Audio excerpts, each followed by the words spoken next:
Politisi PDIP Guntur Romli menegaskan akan melakukan perlawanan dengan membongkar video-video rahasia yang dianggap penting dan bisa menggemparkan dunia politik di Indonesia.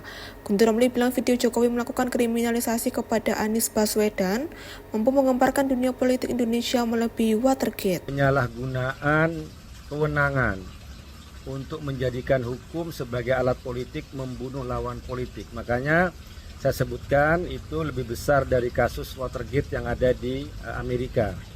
Dan juga penyalahgunaan kewenangan seorang petinggi penegak hukum untuk menyelesaikan masalah pribadi seorang anak yang sekarang mantan penguasa.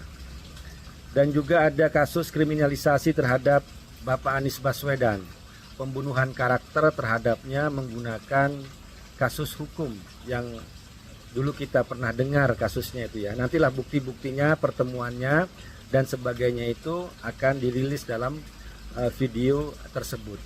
Ini bukan balas dendam, bukan kebencian, tapi sebagai perlawanan karena kami benar-benar melihat bahwa serangan terhadap sekjen ini merupakan serangan terhadap partai. Ini merupakan bentuk kriminalisasi, bukan kasus hukum.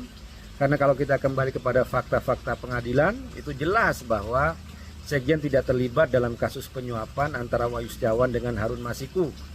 Misalnya baca lagi deh, amar putusan Majelis Hakim nomor 28 tanggal 15 Agustus tahun 2020 halaman 160-161. Di situ disebutkan bahwa aliran dana itu ke Wahyu Setiawan benar-benar dari Harun Masiku, nggak ada disebutkan nama Hasto Kristianto di situ, nggak ada sama sekali. Jadi ini bukan untuk balas dendam, tapi untuk adalah perlawanan karena kita juga mempertanyakan KPK yang selama ini mulai menurun kepercayaan publik terhadapnya. Dan juga kasus terakhir ada penggeledahan kantor BI dan sudah ditetapkan ada tersangka oleh Deputi Penindakan, tapi kok bisa diralat oleh jubir KPK. Pertanyaannya siapa yang meremote KPK? Kalau ada tersangka yang bisa diralat, maka siapa yang meremote untuk menetapkan tersangka Sekjen PDI Perjuangan Hasto Kristianto? Di situ. Terima kasih.